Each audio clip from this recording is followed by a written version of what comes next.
Thank you very much.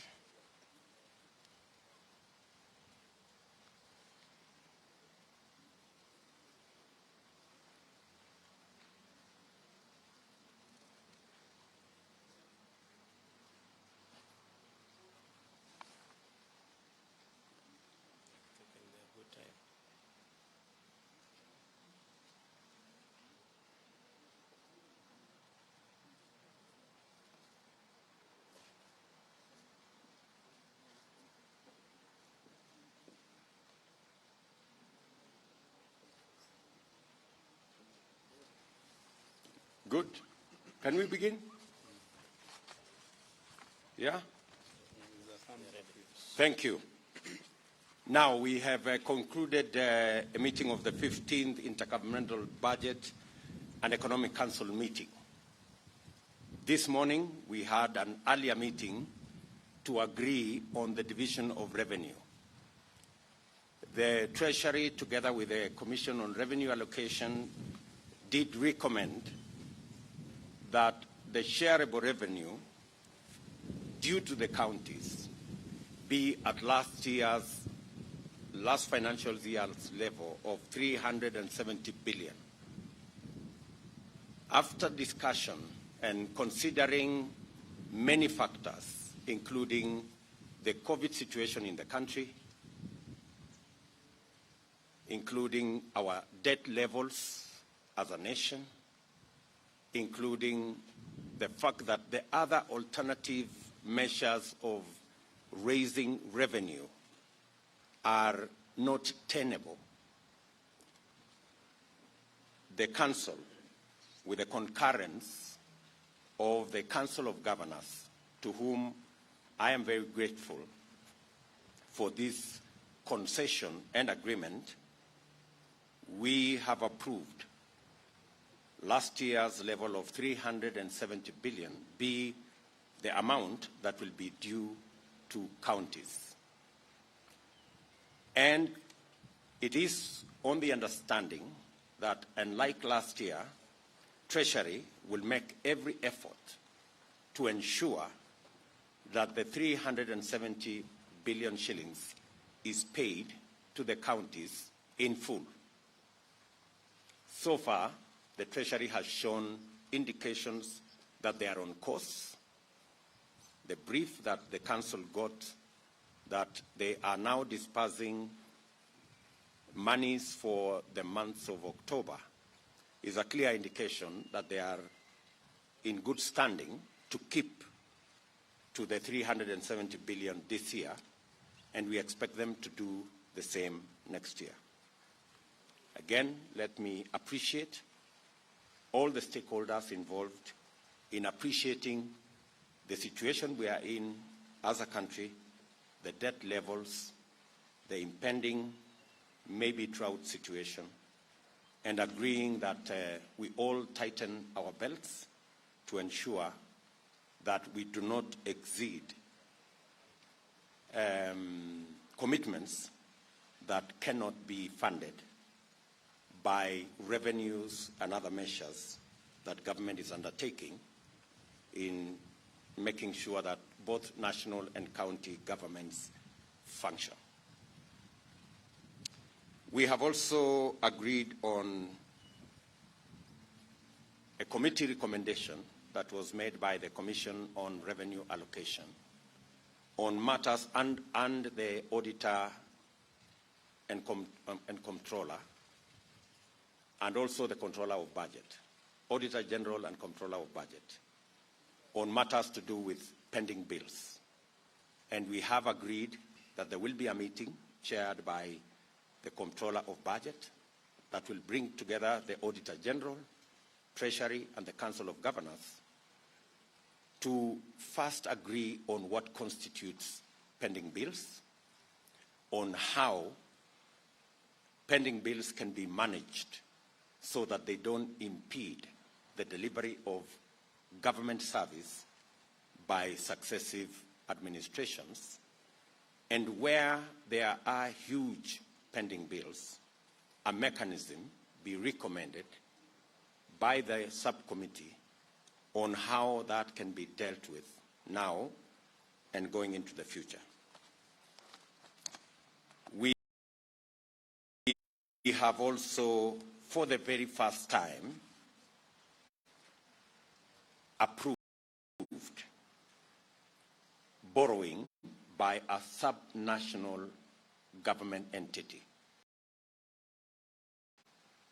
Laikipia County Government applied through the issuance of an infrastructure bond for borrowing of up to $160 million for various interventions by the county government. We have been working on a borrowing framework by the counties the last 3 years, and today, Laikipia County becomes the first county to meet the rigorous criteria that have been set out for counties to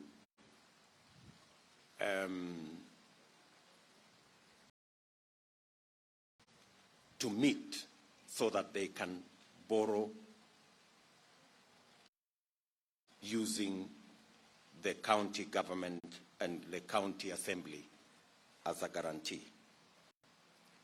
This borrowing will, of course, naturally be subsequently guaranteed by the national government. But again, as a trailblazer, we all have congratulated Laikipia County for being the trailblazer and making it possible now and into the future for subnational governments and county governments to be able to borrow. Again, our very big congratulations to the governor and to the county government of Laikipia. There are two bills that are pending in Parliament,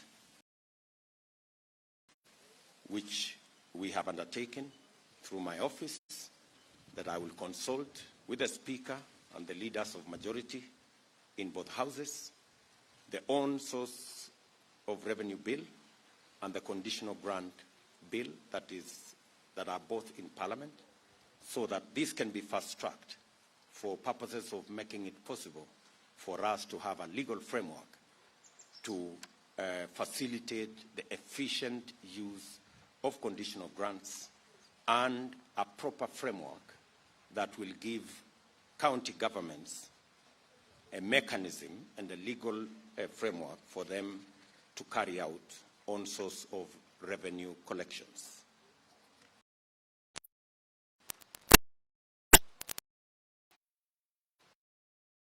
On sharing of levies and royalties from natural resources and the education and the National Treasury will agree on a framework with the relevant ministries on the amounts and on the levies out of natural resources.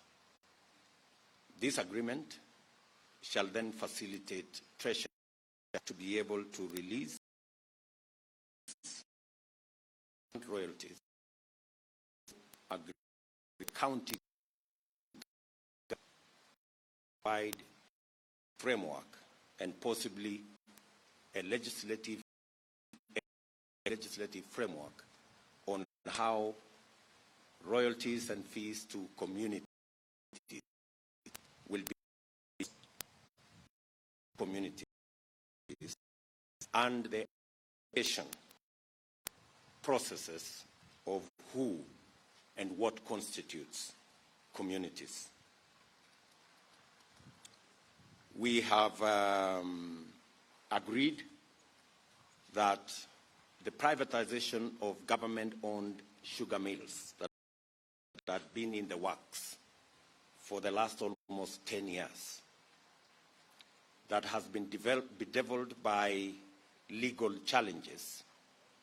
And at the moment, that whole process has stalled.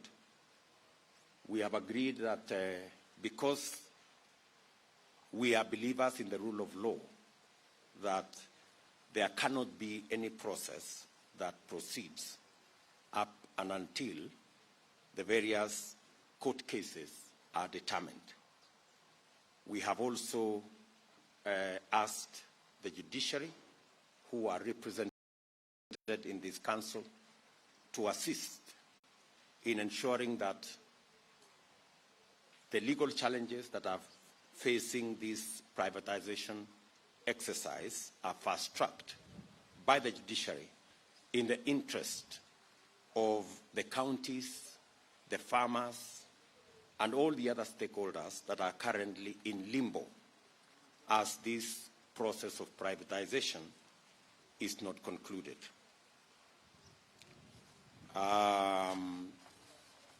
We have also determined that going forward, the vocational training centers that are under the county governments, which have been beneficiaries of grants, conditional grants by the national government, going forward, all the conditional grants for vocational training centers shall cease to be conditional grants, but they shall form part of the shareable revenue and will be available to counties directly as budget items that then they can appropriate in making sure that the youth polytechnics and the vocational centers are working. We did also, a presentation was made by the Treasury on both the medium-term debt strategy and the budget policy statement for this year. Both of them were adopted, realizing that there wasn't much room for adjustments in the light of the economic situation we are all in, not just as Kenya, but as the globe, with the advent of the COVID-19 pandemic and all the attendant issues that currently our country faces, including the debt levels and also the drought situation. This is just a preview of the items that we discussed in IBEC, and we thought it is necessary for us to bring it to the attention of the country, the agreements and the considerations that have been made. And I want to thank all the stakeholders for their participation and for their contribution in allowing us to come to a consensus on most of the issues that we agreed with. Maybe I will take this time to ask on behalf of the Council, my good brother Nderito, to say some comments. Well, I thank you very much indeed, Your Excellency. Frankly, there isn't really much to add. As you have informed the nation, these are the matters we discussed and agreed. I think the only thing I can do is to congratulate you on your leadership of the Council in ensuring that we move forward together. I know, Your Excellency, some members of the Fourth Estate perhaps may be disappointed because some people feared that perhaps the meeting will be stormy and so on. And I want to thank you, Your Excellency, for proving to all of us and to the country that we may have differences of opinion about a variety of issues. However, we as leaders of Kenya in this time, we must always, in the execution of the mandates of our offices, be able to work beyond, over and above any differences of political opinion or differences even indeed on interpretation of technical data. So I thank you very much indeed, Your Excellency, and I think that it's a clear demonstration that as a team of leaders, we can be able to move forward together when duty calls. So thank you very much indeed. Yeah, you want to say something? You can say something. Indeed. Thank you very much, Your Excellency. And mine is just to confirm that what we did today was in the interest of the greater good of the country. And I confirm that between the Commission on Revenue and Allocation and the National Treasury, we had consensus, and this is the consensus that came out of the Council. Thank you very much. Great. I think that's it. Maybe I can take one or two questions only on matters to do with IBEC. The other issues, we can discuss them in another forum. Thank you very much. My name is Kenneth Muridi from NTV, and the question of borrowing by the counties. It is a matter that is still a great area. Probably you could expound the matters of how this framework will be. There has been a lot of speculation of who could be able to guarantee and all. But in the case of Nigeria, you've been able to say that the county assembly will be able to guarantee and all. Probably on that matter, and also you can confirm on the 30th you will attend the Jubilee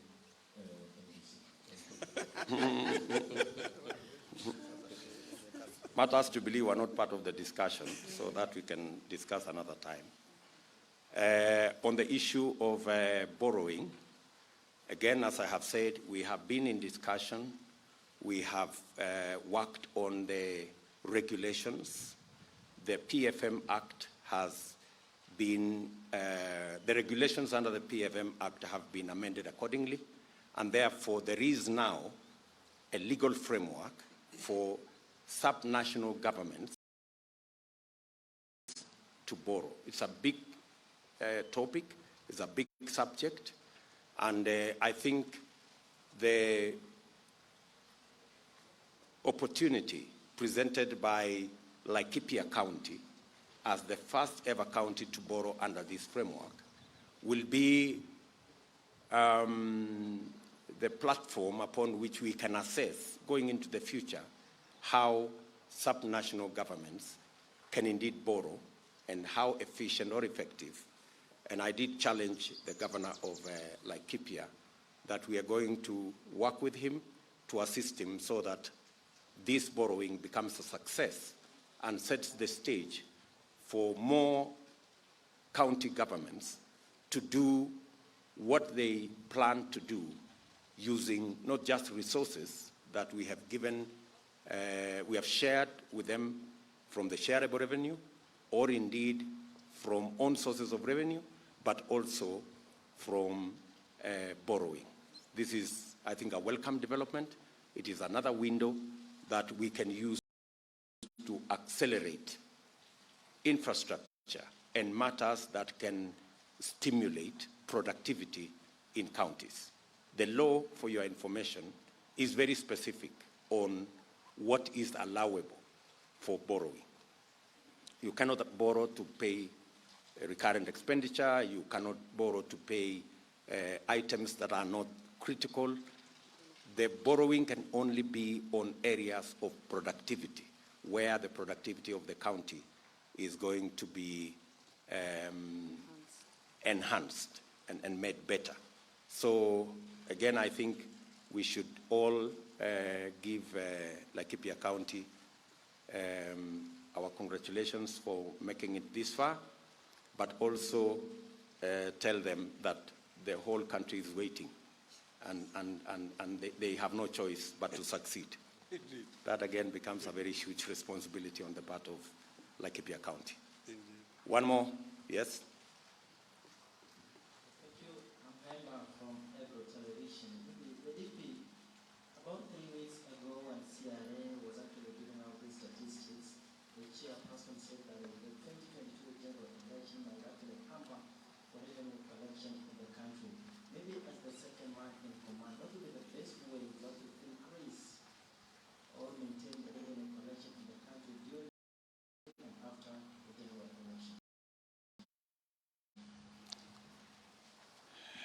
It is part of what informed the discussion and part of the consideration that was made in accepting that we keep to the levels of sharing for last year.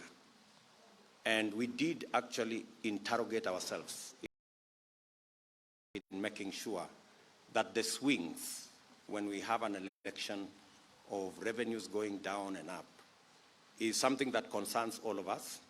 And going into the future, we must, all of us, make the elections less acrimonious, less controversial, so that we can keep the country moving. Even when we have an election, it doesn't affect our performance or the performance of our economy. It is not something that's going to happen in one election, but it is something that we all look forward to as we try and manage our democracy.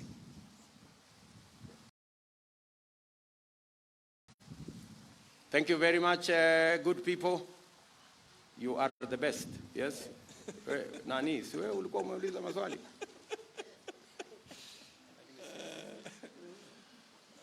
There is a question that was brought up by Balindiway Media about the acrimony with regards to what the meeting was.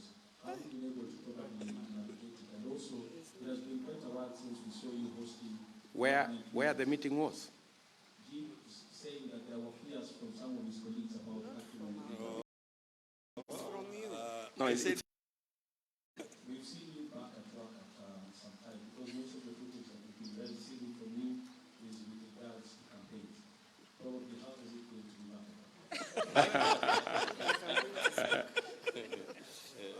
I haven't started the campaign because the campaign period is not yet announced by IEBC.